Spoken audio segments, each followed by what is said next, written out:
This is Capital Games. I'm the Wiz. And I'm Zero. Zero. Wait a minute. Didn't we just do this? Weren't we just here? Didn't we? Yeah. Didn't we just do this, Zero? Are we at it again? Oh my God, we're becoming content creators. What's gone on? What's happened? I know it's quite strange, but at the same right, you were a bit under the weather on Monday, That's so true. I get it. So it's my fault. Got it. Thank you, Zero. Anyway, yep, we're back with another episode of Capital Games, and today we're going to talk about some news that came out around, was it late Tuesday or was it late Monday? Want to say it was maybe early Tuesday. Early Tuesday? Okay. Yeah, So I was in between. Okay, that works, I guess.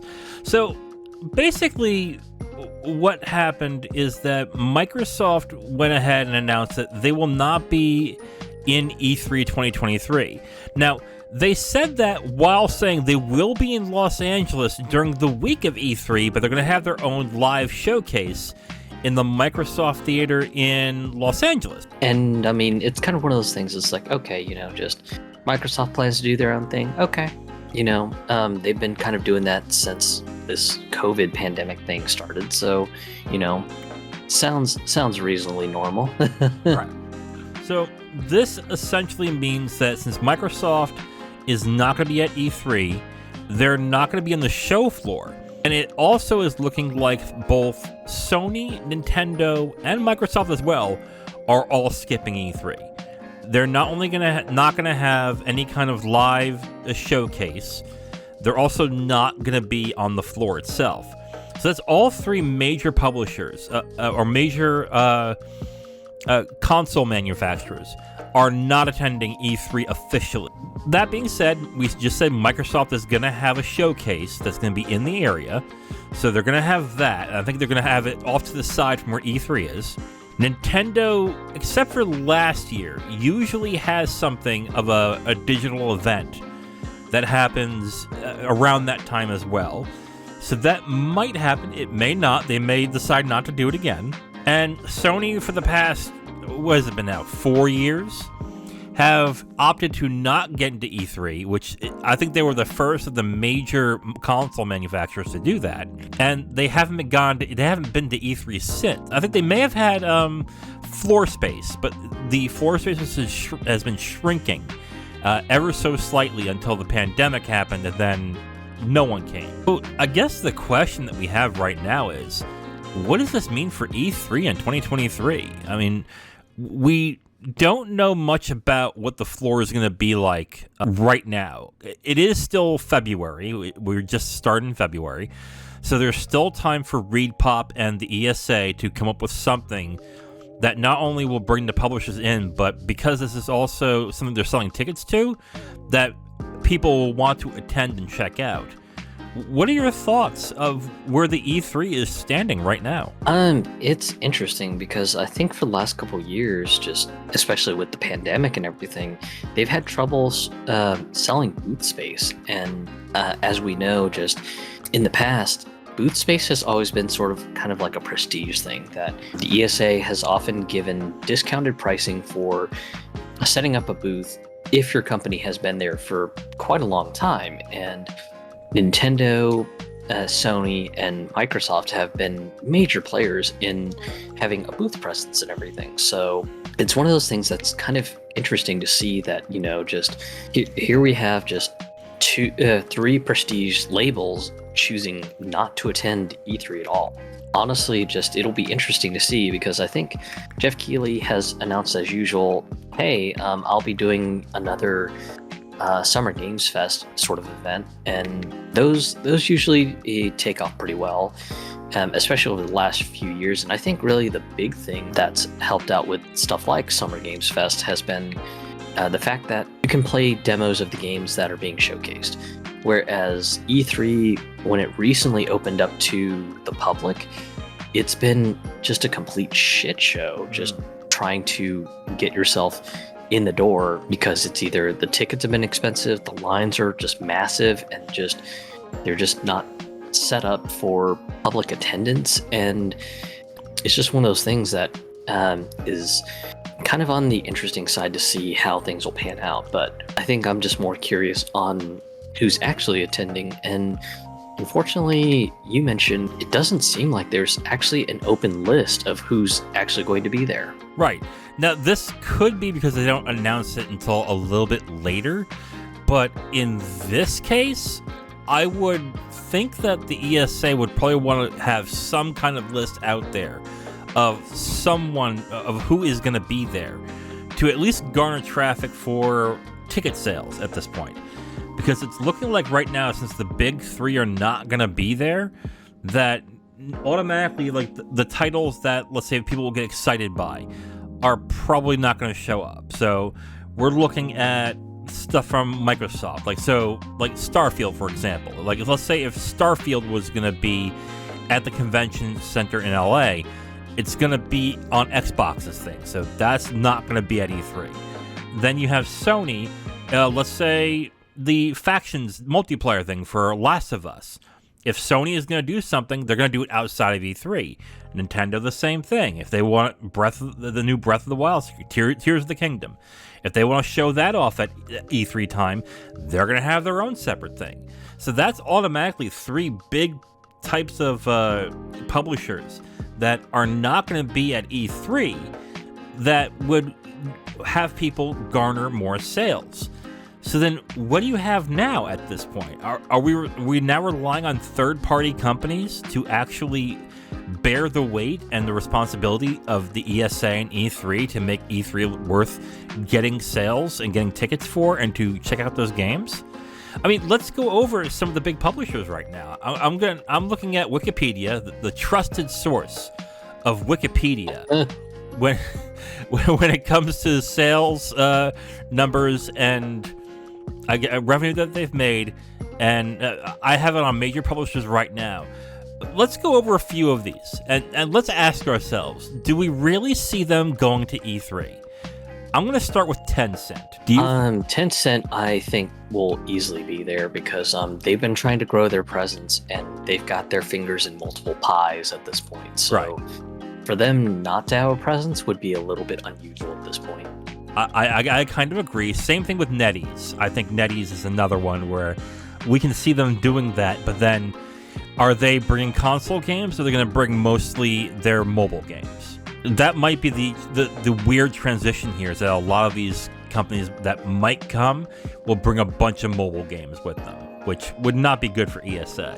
NetEase, that one's a bit hard to say, especially since they had a little spat between them and Blizzard, with Blizzard revoking the license that they had for all of their games that they were running in China. So World of Warcraft, Heroes of the Storm, Overwatch, etc. So that one, NetEase, I would say, is a bit of a coin toss right now. Okay. I'm going to lump in Activision, Blizzard, and EA because they both have conventions that if they wanted to announce something big, they would do it at those conventions. And on top of that, with Activision Blizzard, everything that's going on with the buyout for Microsoft, they may want to skip this altogether.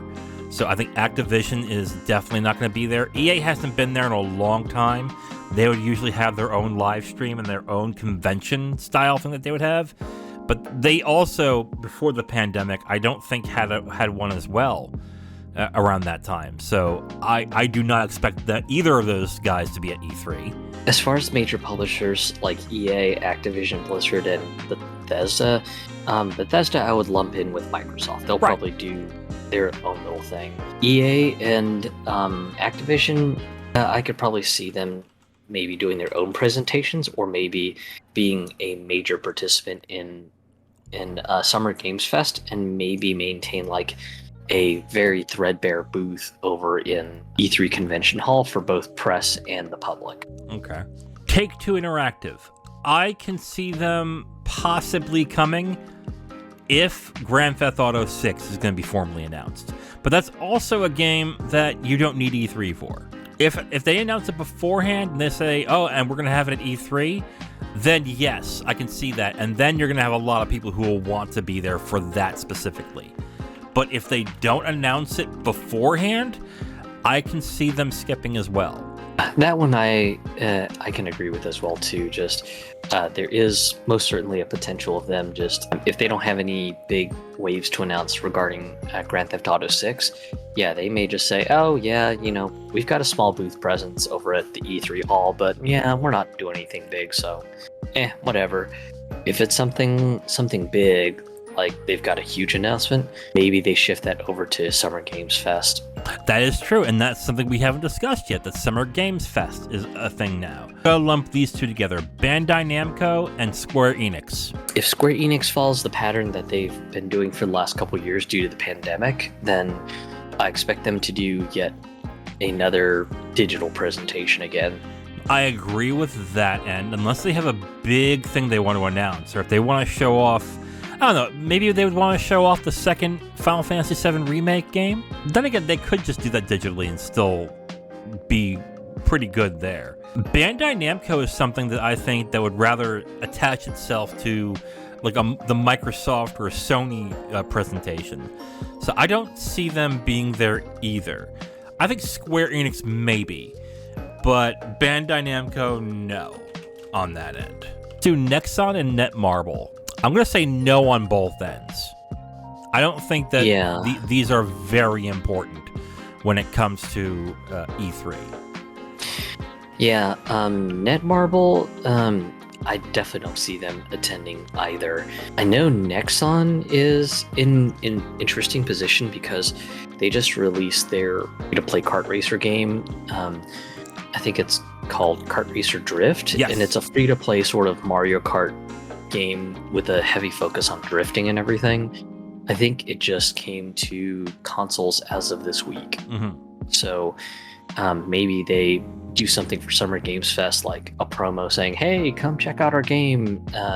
We're giving away, I don't know, 100 free tickets for to do summoning or something, or to get to participate in the gacha to get free parts or something. I don't know. But if all they're going to do is advertise their game, I don't see a reason why they would want to have booth space. So on that note, I would say no. I would say no on both of them. Like, I don't think either of them will be there to get booth space. Here's a good one, Ubisoft. With the problems that they've been having, I do not see them being there. Unless God forbid Skull and Bones gets delayed yet again.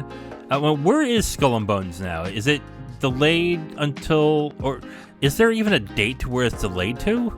I can't remember offhand if they've announced a specific date, but yeah, just I think for the sake of cheapness, they probably are just going to do a digital presentation and go, hey, just here's all the cool stuff we're working on. Maybe not have kind of like their own flashy presentation like they've had for the last couple years, where they had like dancers in a band and all this other junk. But yeah, just maybe a much more reserved sort of presentation instead this time around.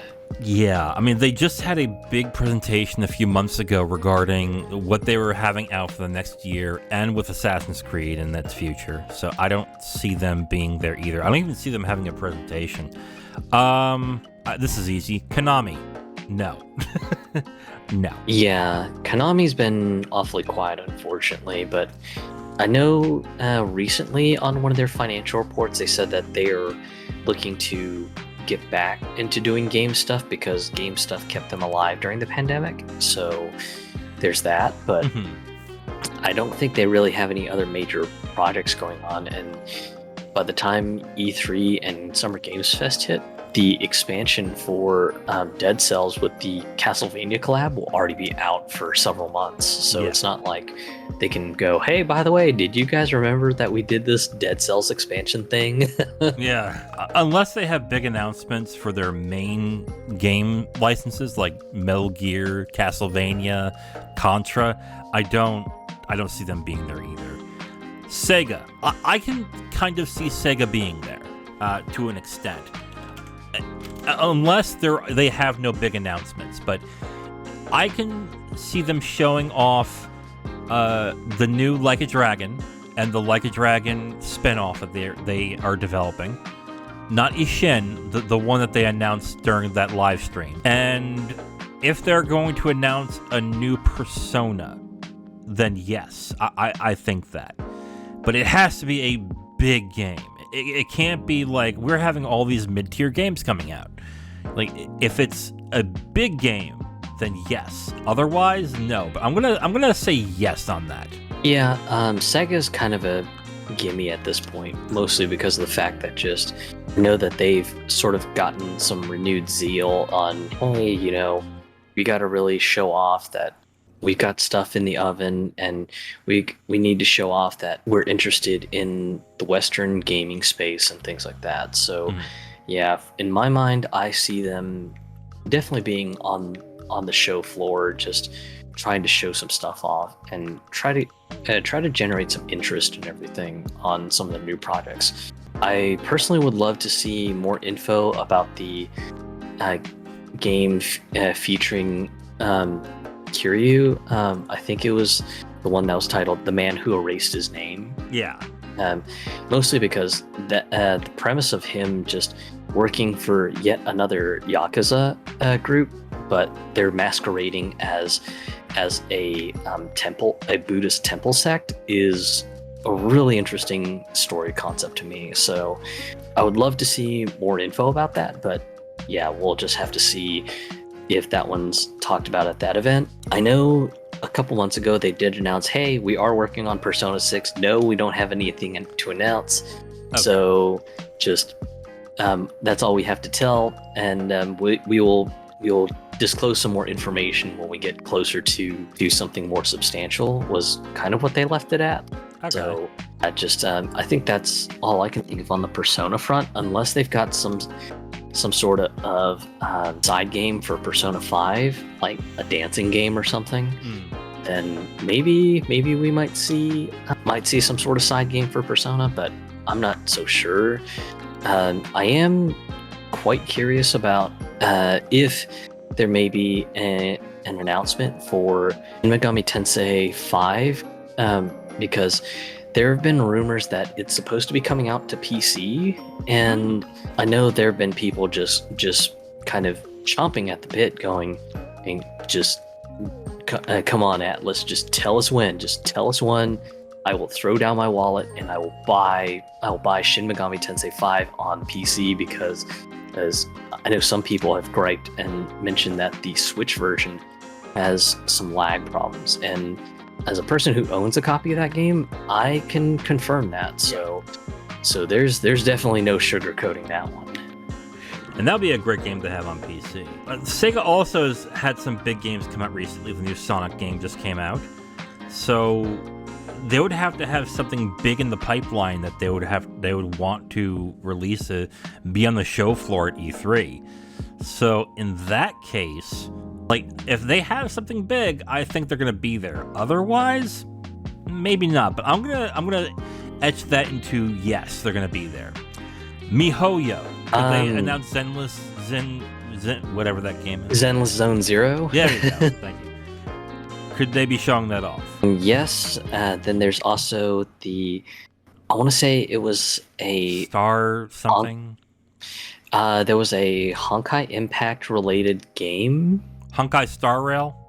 Yes, Honkai Star Rail. So there's that. And then, of course, more discussion on Genshin Impact, new characters, new zones, maybe some sort of new feature that they're holding close to the chest or something. So do you think that's booth space, or do you think that, like...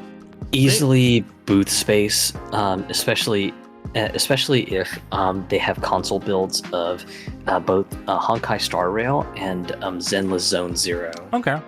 Capcom. Oh yeah, that's an easy one. They will probably have boot space, probably to do some additional promotion of the Resident Evil 4 remake, and maybe whatever Monster Hunter projects that they've got in the pipeline or something. Well, wait a minute. Resident Evil 4 remake is coming next month. April. Right? April. No, April. No, March 24th. Oh, I stand corrected. Yeah. But unless they delay the game, but why would they show that game off 3 months after its release? I mean, I don't see that being really a great idea. And then on that month, there's also going to be Street Fighter 6. So yeah, Street Fighter 6, that's a gimme. But what else do they have to announce at that point? I mean, are you going to really be there and showing off old games? In that case, that's a waste of space. Well, the reason I mention Resident Evil is they may try to do the same thing that they did with Resident Evil Village, which was a few months after the release of Village, they did the DLC announcement. Okay. So maybe they have a preview build of whatever DLC is coming to Resident Evil 4 Remake. Okay. At least that's my take on it.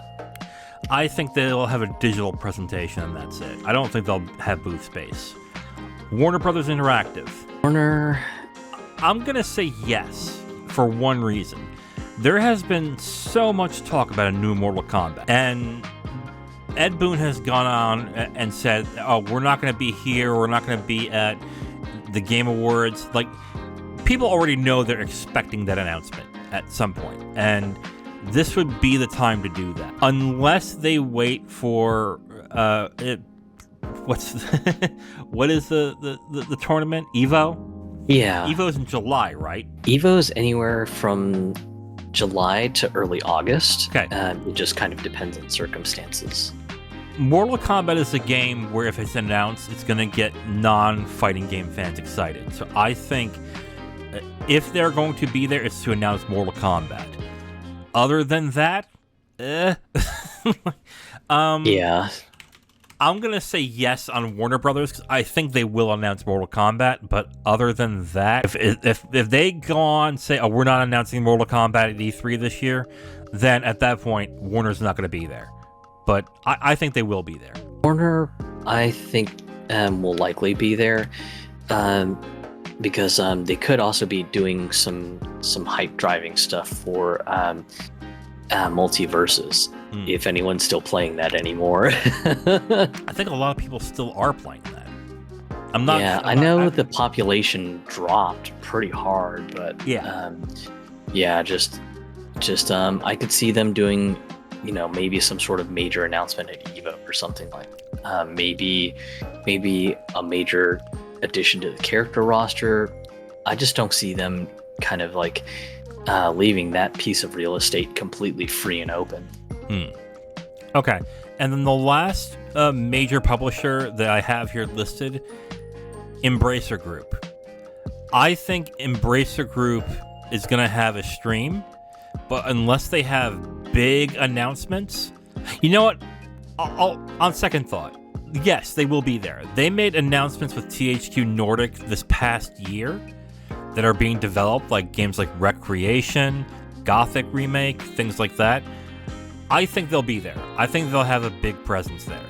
Just to have a splash. Just to be like, we're here and we have all this booth space and see all of our games. I think they'll be there. It may be the only year they'll be there, but I think they'll be there. That's probably a plausible guess as well from me too, because just THQ has definitely made some big announcements.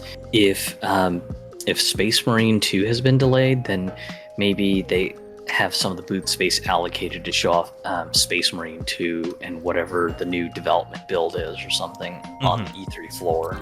Okay. Now, of the major publishers, here is what we both think might be there. Tencent, NetEase, Take-Two, Square Enix, Sega, MiHoYo, Capcom, Warner Brothers, Embracer. If I am somebody who wants to buy tickets to E3, does that lineup excite me? I think if you're maybe a fan of one or two of those studios and you've got the means, then sure, maybe that's exciting enough. But yeah, just that still seems like a very expensive proposition. That's what I'm thinking. Like, let's say, here's my thing. Let's say they do announce Mortal Kombat. You can go to EVO. And then if you're really a fighting game fan, you're going to go to EVO and try that game out. So in that case, I'd say no. I don't think Capcom is going to have much there. So if you're a Capcom fan and you're waiting for new announcements, you're probably already playing Resident Evil 4 or Street Fighter 6. So I'm going to say no on that. I don't know of anybody who's a fan of Embracer Group right now. So That is a no. MiHoYo. Okay, let's say you really are interested in Zenless Zen Zero or Honkai Star Rail. Are you really going to spend money to try out a build of that? I don't think they're that big of fans of MiHoYo products that are that slavish to it. Well, unless they really like waifus. Yeah, I mean, MiHoYo's husbando and waifu game is very, very strong. So yeah, that's true. That's true. Yeah. Sega, like we mentioned, they may very well be there, but do they have any big products that can get people excited? I don't see somebody spending $500 on a ticket to go see the new Yakuza game, or Like a Dragon game. I'm sorry. So that's another one.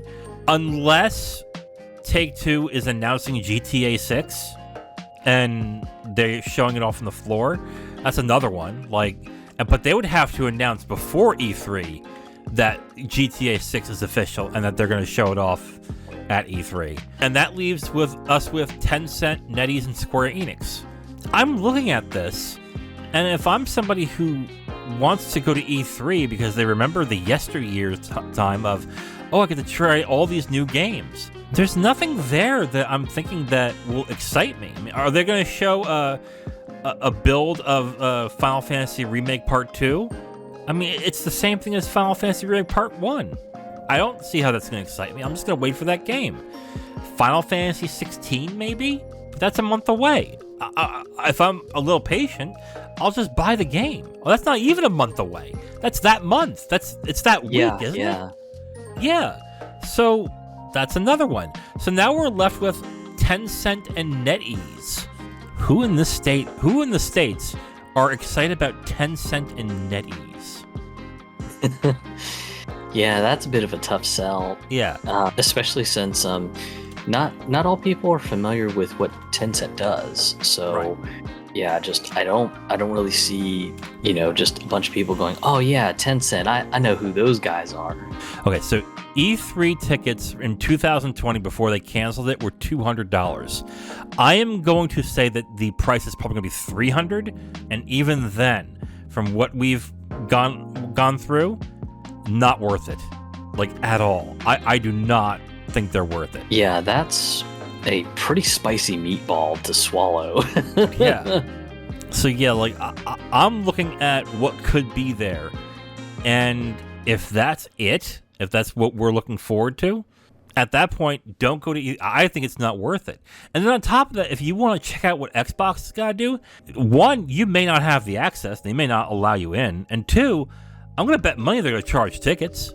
What are you going to do then? You're going to spend $300 at E3, maybe another $100 at Xbox, and maybe if Nintendo's doing something, another $100 at Nintendo? I mean, what are you going to do at that point? What I'm starting to see here is that unless E3 does something really interesting, I don't think there is going to be an E3 in 2024. Yeah, especially with the last couple years, E3 was just kind of a loss on money. So, yeah, if it continues to be a post losses and everything, I could see ReedPop going, yeah, I know typically we run this thing as a press event only, but we're just looking at it now, and it's just simply not worth it. And then they just kind of pull the plug on it. And then we will get into it now. When it comes to E3, Summer Games Fest is now eating some of that share space. So we have Keighley stuff in there as well. And on top of that, the Game Awards takes away a lot of what could have been waited on for E3 as well. So some of those announcements, people are going to wait and say, well, I can wait for the Game Awards for that. It's coming to a point where I think E3, like I said, I think E3 is done after next year. I think or after this year, unless they do something drastically different. Now, I would be sad by this because I think at this point, it would be a bad idea for the industry to not have a specific set of time where they all announce big stuff in a week. What made E3 fascinating is not just the rapid fire announcements, but this is the one time where the industry would get a big amount of mainstream press that isn't entirely negative when it comes to all the new games that are coming out. It would be foolish for the industry to say, oh, we don't need E3 anymore. We'll just have our own live streams. That is a bad move for companies like, I don't know, Ubisoft, Embracer Group, Tencent, or Take-Two, Sega. Like, not everybody is going to stay current on what these companies are doing. They'll stay current on Xbox, PlayStation, and Nintendo, and they may for maybe Capcom or like something that has a very dedicated audience. But if you don't have that dedicated audience, no one's going to care when you have a new Ubisoft Forward, unless it is in the gaming press constantly. Oh, this is coming in 2 weeks. Like, no one's going to care. So if the entire gaming industry decides we don't need E3 anymore, so we don't need to do this whole weekly thing anymore, I think that will be to their detriment to a certain extent. I definitely agree with the point you mentioned that, just not everyone is kind of a video game industry nerd. Not everyone pays attention to just, oh my God, did you hear, this one thing was announced at E3. This is like the most exciting announcement on the planet. Not everyone's into that kind of culture. And E3 kind of helped, I guess, make it a little bit more accessible for people to get into like the gaming news space. Because at that point it was just like, oh, we're company so and so with reporters on the ground. E3 is happening, but just this major brand is getting its newest sequel, and it's gonna be big, it's gonna be expansive, and just they kind of break down the hype to normal people to get them interested as well too. Mm-hmm. And when E3 vanishes, sure, there might be Summer Games Fest, but at the same time, Summer Games Fest is kind of for the hardened gamer who's really up on the gaming news cycles, right, and who's paying attention to all the new releases or to just some of the excitement that's going on with stuff like, I don't know, just, hey, we've got this game that we just announced, and oh, P.S., you can download the demo build on Steam. That's not really going to be in the interest of most people, and most people aren't going to want to really get into the nitty-gritty with some sort of like very hacky alpha or beta build on Steam, or they may not understand why there's excitement over it. Whereas just if you had, just normal reporters going, hey, we got to try out this super cool beta build and it's really, really something, probably get some people excited over it, but it would at least, bring the excitement to the mainstream. Mm-hmm. So yeah, I'm definitely with you that while E3 is increasingly showing that it's no longer needed, it would still definitely be a loss for the industry to just have the event go away as well too. Like, if you need to change up what E3 is, that's great, and they probably should at this point. But for the industry to collectively say, oh, we don't need that, we have our own live streams, like it's just not going to work on their end. And then what you're then doing is leaving the power to what gets announced and what gets the mind share to the three major console manufacturers. And that's all the options you have. So then you're going to have these three different places monopolize that mind space where you have to pay gobs of money to get noticed on those things. So if you are like, well, for example, if that were to happen now, would something like Scribblenauts get the kind of mind share that it did way back in the early 2010s? I don't think God, so. No, I don't think so. And since it was made by a small company, like they would have a really hard time like paying the cash that Microsoft or any of those places would want in order to get that kind of recognition, because there are companies that will pay a lot of money to get into those streams, and for good reason. When you forfeit that, like let's say you're Ubisoft, when you forfeit that and your Ubisoft forwards aren't bringing in the type of people because you haven't made a good game in 3 years, you're kind of fucked after that. To give up E3 and to say, oh, we don't need this, it's over now, we just have our own thing, you might be saying that now when you're in a good spot. But what happens when things start going downhill? You're going to want to have this third-party meeting space where everybody can jump in, and then if you show very well there, then you can get enough attention. You need something without barriers at that point. And E3 has its own barriers, sure, but it's not as big as going through the 3 main console manufacturers. I think that if they go on and say, oh, we don't need it, whatever, it's going to be to the industry's detriment at that point. Hopefully they don't do that and they start realizing that they kind of need something like E3 to happen. And maybe Summer Games Fest becomes that to a certain extent, which, hey, good for Keighley, I guess. It would just be very foolish if they were to all of a sudden say, oh, we don't need E3 anymore.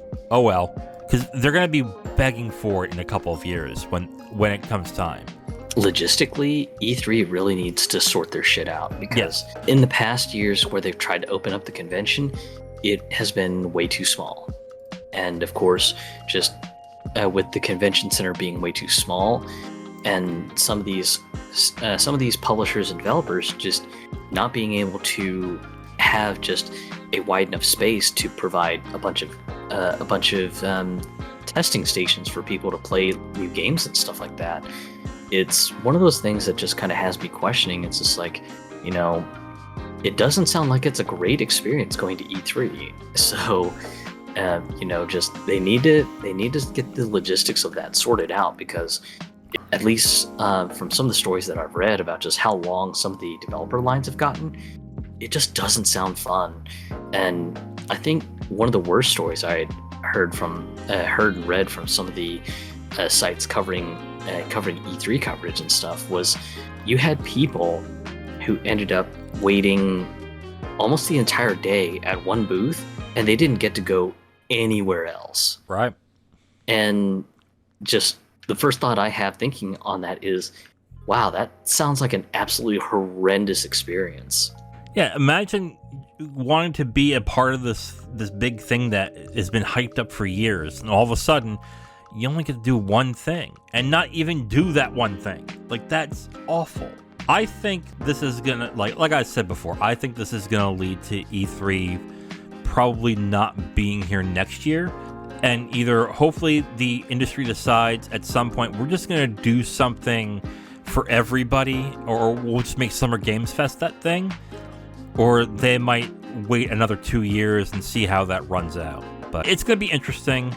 It's gonna be interesting to see what happens at E3 this year. Well, that does it for this episode of Capital Games. It is Wednesday right now. Unless a big story comes out Thursday, we're gonna do the weekly dividend. So we're gonna have that on Friday. Until then, tune in next time where we go to the weekly dividend. I am the Wiz. And I'm Zero. We'll talk to you next time. Bye.